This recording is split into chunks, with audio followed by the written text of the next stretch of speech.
Powered by the Montana Television Network. This is the 10 o'clock news on Q2, Montana's news leader.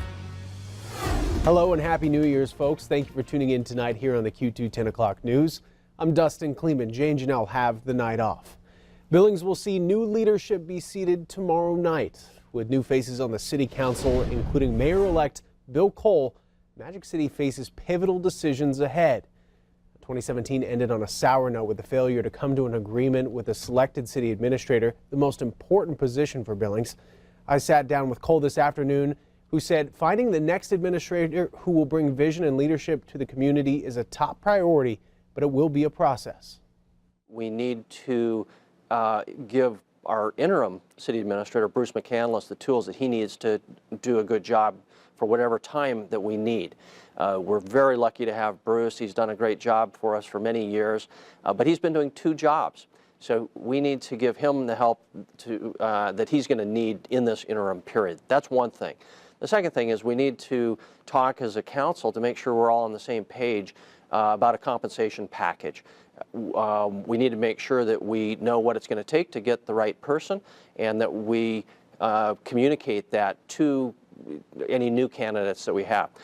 We also need to be patient. This process may take a while. We're very fortunate to have Bruce in place, and we don't have to be in a big hurry. This all may be for the best.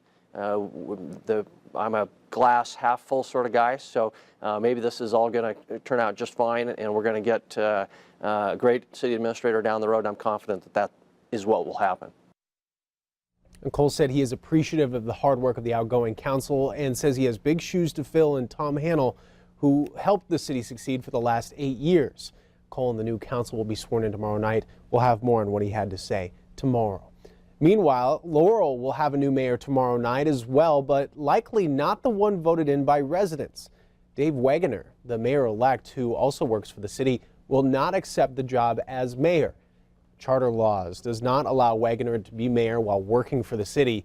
Wegener says he will keep his position as a water treatment operator.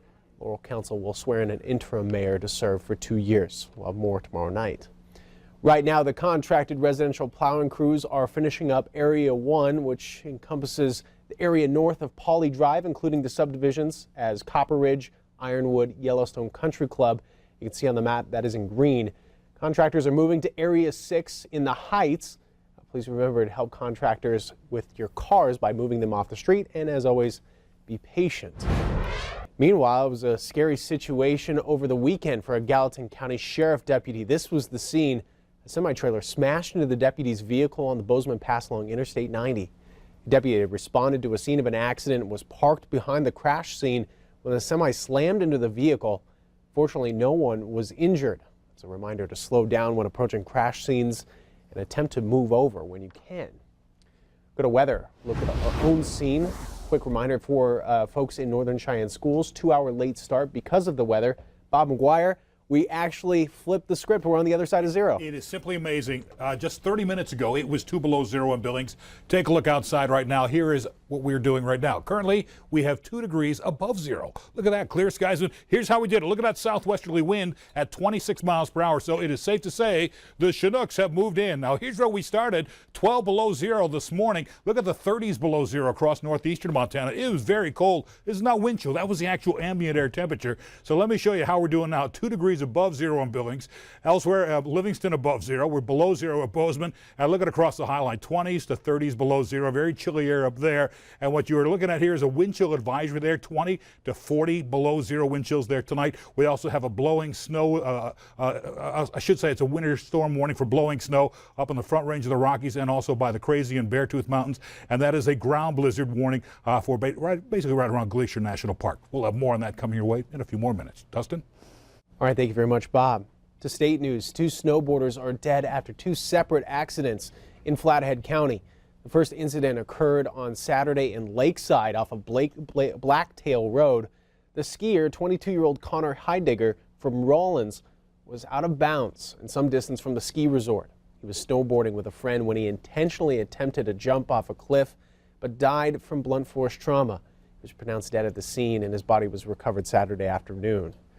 In a second unrelated incident, Robert Hornstra, a 28-year-old Alberta man, was snowboarding with friends at Whitefish Mountain Resort when he became separated from his group. Flathead Search and Rescue found Hornstra's body early Sunday morning upside down in a tree well. He was also pronounced dead on scene. Another avalanche happened over the weekend on Saturday, located at Mount Jefferson near Island Park, Idaho, on the Montana-Idaho state line. MTN's Kenneth Webb has this report from one of the heroes that came to his friend's rescue and why he escaped with his life. A group of snowmobilers witnessed their friend Clark Johnson trying to high mark a steep side of a mountain when an avalanche occurred, burying Johnson along with his snowmobile.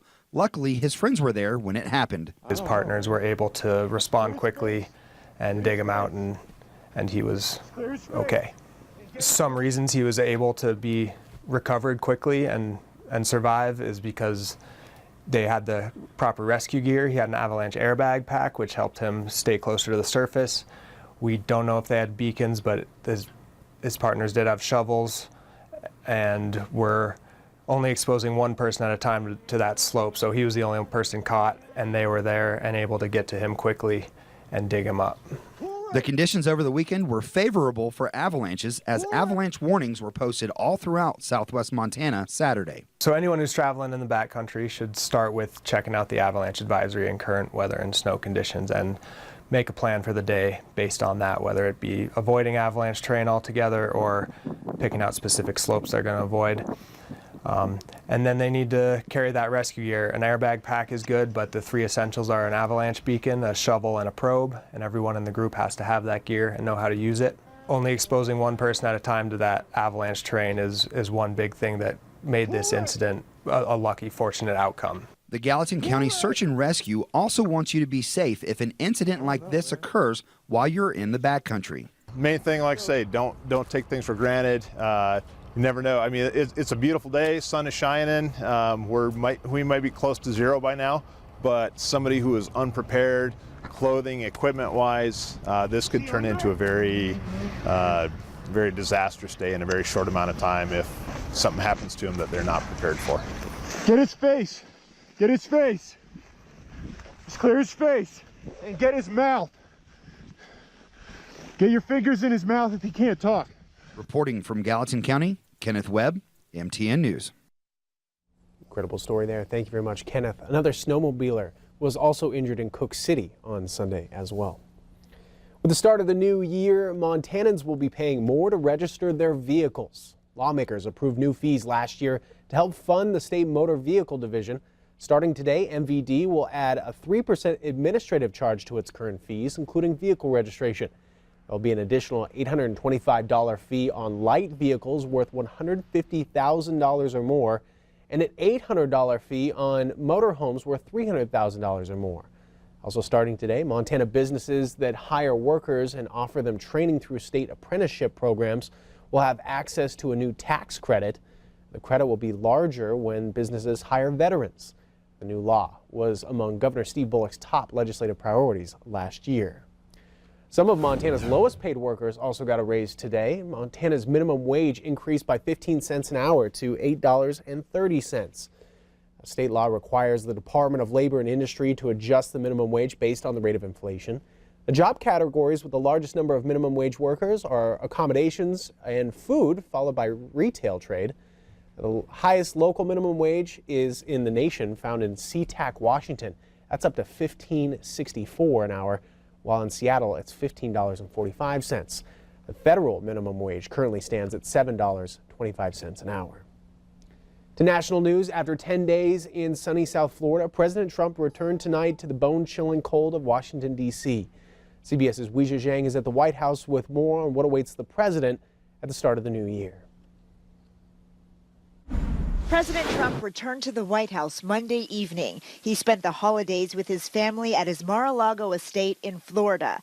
Mr. Trump called it a working vacation, though he spent parts of most days at his golf course, playing 9 times. We're going to have a great year. It's going to be a fantastic 2018. During a New Year's party at Mar-a-Lago, the president expressed optimism about his second year in office. Asked to comment on North Korean leader Kim Jong-un's claim that he has a nuclear button on his desk and has missiles capable of hitting the U.S., Mr. Trump said this. We'll see. We'll see. The president directed his first tweet of 2018 at the Pakistani government, writing, "The United States has foolishly given Pakistan more than $33 billion in aid over the last 15 years, and they have given us nothing but lies and deceit, thinking of our leaders as fools." Mr. Trump also tweeted about the ongoing demonstrations in Iran, saying the protests are a sign the country is failing and that it's, quote, time for change. Domestic issues are also high on the January agenda here at the White House, led by another possibility of a government shutdown in less than 3 weeks. Next weekend, the president will huddle with GOP leaders at Camp David. They want to map out their legislative goals for the new year, including a long-awaited plan to rebuild the nation's infrastructure. Weijia Zhang, CBS News, the White House. And President Trump is scheduled to have lunch on Tuesday with Vice President Mike Pence. Congress is in recess until next week. New tonight, a new effort to address an issue that has dominated recent headlines: sexual harassment. Dozens of high-profile men have been publicly shamed. Now, Chief Justice John Roberts has announced a new initiative to protect judicial employees from harassment. Here's Chief Legal Correspondent Jan Crawford. The announcement comes just 2 weeks after Alex Kaczynski, a prominent federal appeals court judge, stepped down amid wide-ranging allegations of sexual harassment of female law clerks. In a Washington Post investigation, several female law clerks alleged a pattern of inappropriate behavior by Kaczynski, including showing them pornography. On December 18th, Kaczynski, after 30 years on the California-based appeals court, abruptly retired. But Kaczynski had been reprimanded before. In 2008, he apologized for storing sexually explicit material on a publicly accessible website. He told Leslie Stahl last year on 60 Minutes he should have been more careful. I had a bunch of stuff on the computer, and I didn't lock it up. Raunchy stuff. Some of it was raunchy. Roberts' announcement came in his annual report on the state of the judiciary. He said events in recent months have illuminated the depth of the problem of sexual harassment in the workplace, and without naming Kaczynski, said events in the past few weeks have made clear the judiciary is not immune. Roberts said the judiciary would undertake a careful evaluation of its standards of conduct and procedures for handling harassment complaints. He directed a new working group to consider whether any changes are necessary. These concerns warrant serious attention from all quarters of the judicial branch, Roberts wrote. Now, most appeals court judges have young clerks, and they're bound by confidentiality agreements, which could keep people from coming forward. In fact, last month, about 700 current and former law clerks and court employees sent a letter to Chief Justice Roberts calling for changes in how the judiciary handles sexual harassment complaints, and they focused on issues of confidentiality and reporting misconduct. Jan Crawford, CBS News, Washington. Still ahead on the Q2 10 o'clock news, New Year's Eve celebration turns violent when a man guns down his family in New Jersey. The very latest details next. And later in sports, a change of heart in Denver, but still plenty of news on Black Monday in the NFL. We'll update the coaching carousel. Stay tuned.